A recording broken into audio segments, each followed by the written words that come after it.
vez é a mesma coisa, meu marido suja a louça, larga na pia e sobra para eu lavar. Eu já pensei várias vezes em reclamar, mas eu não quero brigar por bobagem, eu espero que ele se toque um dia. E aí, se identifica? Eles são uns fofos, uns queridos e fazem de tudo para não terem conflitos com ninguém. E isso seria ótimo se não fosse por um detalhe. Eles sempre acabam fazendo o que os outros esperam para não incomodarem e deixam de lado as próprias vontades e se colocam em segundo plano. Eu não quero ir almoçar na casa dos meus pais nesse domingo, mas se eu disser que eu não quero, eles vão começar a perguntar por quê e vão ficar chateados. Então é melhor eu ir. Minha colega de trabalho mora perto de casa e eu até pensei em pedir carona para ela hoje, mas sei lá, não quero atrapalhar. Vai que ela já se planejou para ir em algum lugar saindo daqui. E eu não quero ser folgada ou que ela pense que eu estou me aproveitando dela. Eles são uns fofos, uns queridos. O bonzinho é aquela pessoa que faz de tudo para estar bem com todo mundo. É aquela pessoa que é legal com todo mundo, boazinha com todo mundo, quer ser amiga de todo mundo. Ela faz de tudo para não incomodar, não atrapalhar e não ser um peso ou um problema para os outros. A princípio, parece até que ser bonzinho não é um problema. Só parece. Ao longo desse episódio, você vai entender como é caro e pesado estar nesse perfil dependente. Diferente do campeão que faz o que os outros esperam, buscando um reconhecimento e validação, o bonzinho faz o que os outros esperam para evitar críticas, julgamentos e algum tipo de incômodo. Para o bonzinho, sempre existe a preocupação de estar incomodando ou atrapalhando alguém. Ele sempre pensa coisas como: o que será que os outros vão pensar? Ou falar a meu respeito se eu fizer isso? Ou então, ai, mas eu posso fazer isso? Ninguém vai achar ruim? Eles se pautam muito na opinião e julgamento que os outros têm a respeito deles. Para eles, é muito importante que as pessoas gostem deles e não desaprovem o que eles pensam, dizem ou fazem. Por esse motivo, é comum eles sempre buscarem algum tipo de validação ou confirmação antes de fazerem alguma coisa, para se certificarem que não serão criticados, julgados e não vão prejudicar alguém que é importante para eles. A sensação que fica é que na cabeça do bonzinho, o outro é sempre prioridade. Mesmo que ele queira muito ter, dizer ou fazer alguma coisa, se ele acreditar que isso pode prejudicar ou incomodar alguém, é muito provável que ele adie ou até mesmo abra mão disso. Esse perfil dependente, assim como os outros, se forma durante a infância também. E aqui, esse perfil se forma quando a criança tem uma percepção de que ela não pode incomodar, atrapalhar ou gerar algum tipo de problema para os pais. Ela precisa ser boazinha, quietinha, comportada, obediente e assim por diante. Geralmente, os pais dessa criança são muito ocupados ou vivem cheios de problemas para resolver e a criança vê o quanto eles ficam preocupados, irritados ou incomodados com tudo aquilo. Então, ela busca não aborrecer os pais com os problemas dela, como forma de evitar que eles também se irritem com ela e ela perca o amor deles. Muitas vezes, os próprios pais cobram da criança que ela se comporte, que ela seja obediente, que ela não dê trabalho, que ela seja boazinha. Menino bonzinho não faz xixi na cama, tarará, o bom menino não faz xixi na cama, o bom menino não faz malcriação, né? Tem até musiquinha para isso. E aí os pais reforçam positivamente esse tipo de comportamento. Olha como fulano é bonzinho e quietinho, não me dá trabalho nenhum. Olha como fulano é comportada, ela consegue se virar muito bem sozinha. Isso faz com que a criança registre a seguinte mensagem: os meus pais só vão me amar se eu me comportar, se eu for bonzinho e se eu fizer tudo certinho. Se eu incomodar, se eu aprontar, se eu der trabalho, eles não vão me amar. E isso é muito grave, porque ela é só uma criança. Uma criança que ainda está aprendendo como o mundo funciona e não tem capacidade de resolver muitos dos próprios problemas sozinha. Ela depende do apoio, da ajuda, da orientação dos pais para isso. E a gente já viu vários casos nos atendimentos que a gente faz aqui de pessoas que, quando eram crianças, não falavam nada para os pais quando estavam doentes, quando se machucavam ou até mesmo quando sofriam algum tipo de abuso sexual ou violência. Tudo por medo de incomodarem, de darem trabalho, de serem vistas como um peso ou um problema. Pô, se os pais não queriam ter mais problema ou se ocupar com mais coisas, por que tiveram filho então? O normal é a criança dar trabalho, é ela pedir ajuda dos pais, é ela perguntar, é ela ter problemas e precisar que os pais ajudem e orientem na hora de resolver. Ela está descobrindo o mundo, esses tipos de problemas acontecem. Ela está aprendendo que a vida terá obstáculos e dificuldades. Essa é a hora em que a criança precisa sentir que ela pode contar com os pais e que os problemas, desafios e desejos dela também são importantes.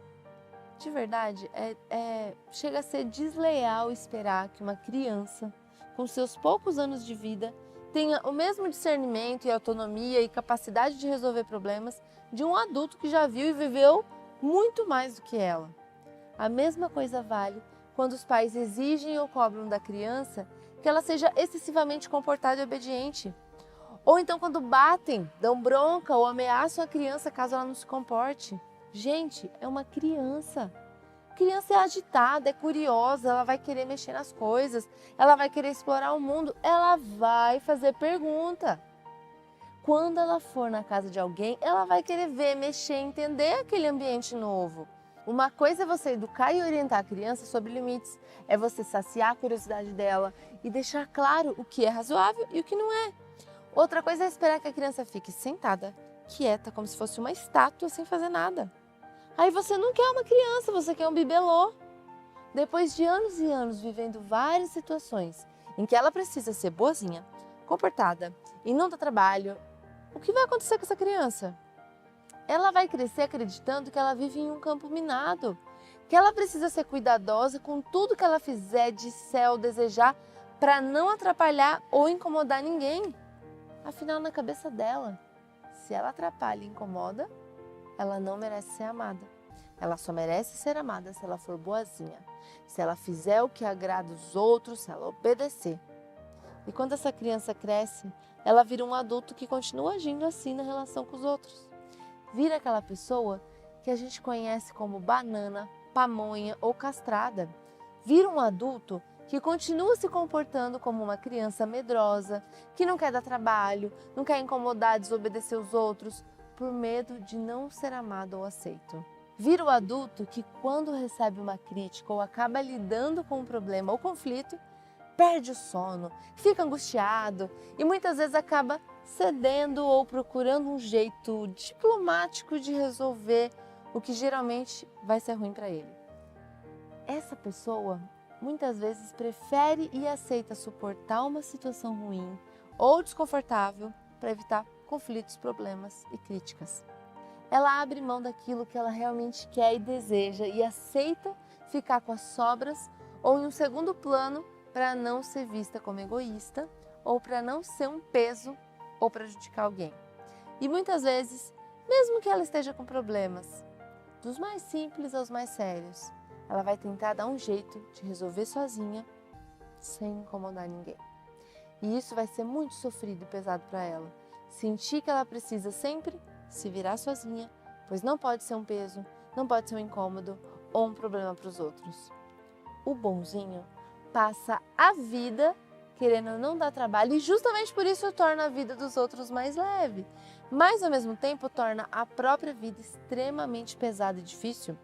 A vida do bonzinho trava e continua travada por dois principais motivos. Primeiro, porque o bonzinho não se permite fazer algo que ele acredita que vai poder incomodar, atrapalhar ou prejudicar os outros, mesmo que seja importante para ele. Enquanto ele acreditar que aquilo pode ser ruim para os outros ou fazer os outros julgarem ou criticarem ele, ele trava. E o pior é que em muitos casos o medo de incomodar só existe na cabeça do bonzinho. Para o outro não geraria um problema, não geraria um incômodo ou aborrecimento, ou quando gera é algo negociável ou muito tranquilo de resolver. E o segundo motivo é quando ele não pede ajuda para resolver os próprios problemas ou lidar com os desafios e obstáculos que podem aparecer no caminho para a realização dos seus sonhos, dos desejos e dos planos. por medo de atrapalhar e incomodar os outros com seus próprios problemas.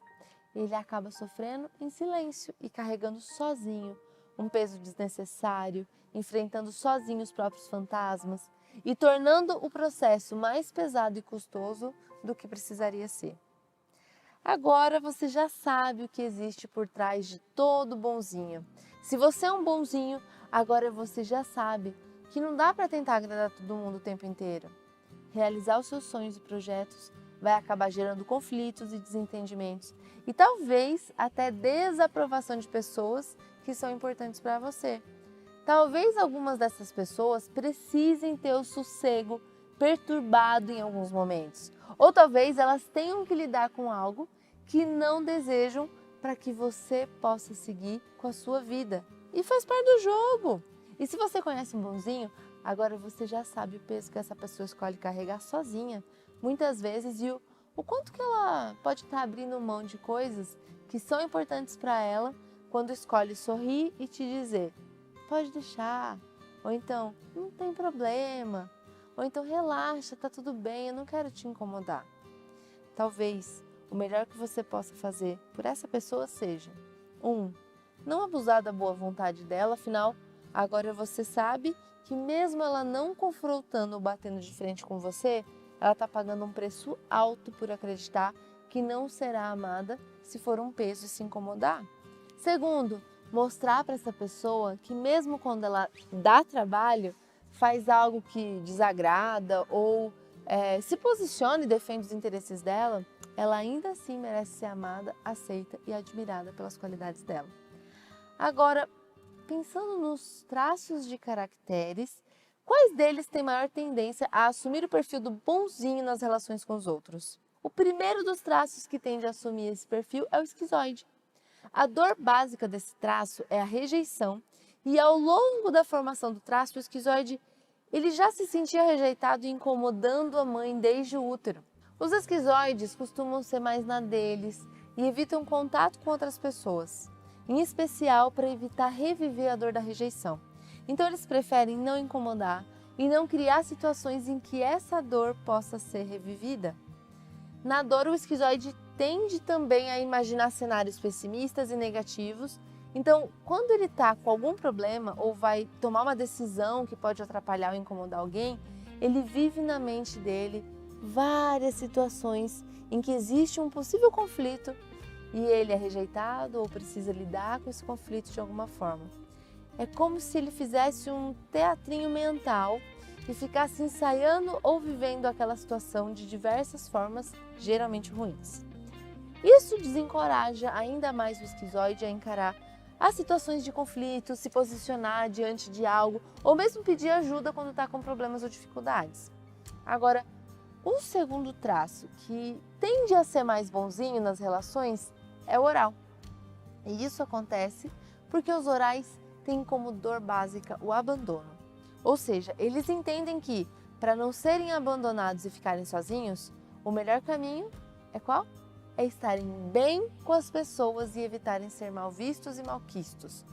Por esse motivo, em muitos casos, o oral pode acabar se sujeitando a ceder, a fazer o que é melhor para o outro, como forma de evitar ou resolver um conflito que pode resultar em abandono. Muitas vezes o oral vai acabar pedindo ajuda e cuidado quando está mal, mesmo que isso traga a sensação de estar atrapalhando ou incomodando. Se isso não acontece, ou seja, se a pessoa oral sufoca esse lado que precisa de ajuda e cuidado e tenta resolver tudo sozinha, aí o traço fica ainda mais na dor e a vida dela fica ainda mais travada. O terceiro traço que tende a ser o bonzinho é o masoquista. Pela própria descrição de como se forma o perfil bonzinho, a gente vê que os masoquistas acabam encaixando perfeitamente nesse perfil. Eles evitam dar problemas, evitam se comportar de uma forma que faça eles serem reprimidos, expostos ou humilhados novamente e procuram obedecer às regras e ordens dos pais. Por terem como recurso a força e resiliência, os masoquistas, eles acabam escolhendo muitas vezes suportar situações difíceis, ruins, ou carregar o peso de uma situação difícil pelos outros. Como forma de quê? De evitar problema e conflito. eles também acabam tendo uma tendência maior a não pedir ajuda quando estão com problema e sofrerem em silêncio, diferente dos orais. No caso dos psicopatas e dos rígidos, até mesmo por serem traços mais ambiciosos, é mais difícil eles se manterem como bonzinhos por muito tempo, porque isso impede que eles busquem os sonhos e desejos e eles estejam no controle das próprias vidas. Em casos muito específicos, esses traços podem acabar assumindo esse perfil. No caso dos psicopatas, quando eles se sentem em dívida com alguém, seja por terem causado algum prejuízo a essa pessoa no passado ou por terem uma dívida de gratidão, eles podem acabar assumindo o perfil bonzinho na relação até sentirem que estão quites ou serem dispensados desse papel pelo outro. No caso dos rígidos, quando é muito importante para eles serem percebidos como perfeitos por uma determinada pessoa, ambiente ou em uma determinada situação, eles podem acabar assumindo esse papel na relação como forma de preservarem essa imagem imaculada e não serem vistos como frios, rudes ou egoístas. E por serem traços mais racionais, práticos e controladores, tanto os psicopatas como os rígidos não conseguem passar muito tempo sendo bonzinhos, não. Eles podem assumir esse perfil temporariamente, mas eles vão buscar alguma forma de se afastar das pessoas, ambientes, situações que exigem que eles se comportem dessa forma. Ou eles vão buscar assumir uma posição de poder ou controle na situação para que os outros sejam bonzinhos com eles e não o contrário.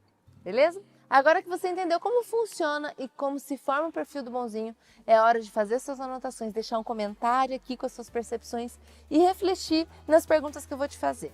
Com que pessoas, ambientes e situações você sente que precisa ser bonzinho, não pode desagradar ou não pode dar trabalho? O que você tem escolhido suportar? E que peso você tem escolhido carregar no lugar de outra pessoa para não dar trabalho ou não ser criticado ou julgado?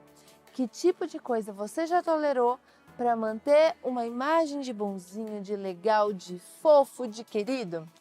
Entender os momentos e pessoas com quem você se sente obrigado a ser bonzinho vai te ajudar a encontrar mais rápido o que está travando a sua vida. Então não se esqueça. Reflita sobre tudo isso, deixe um comentário e deixe também seu like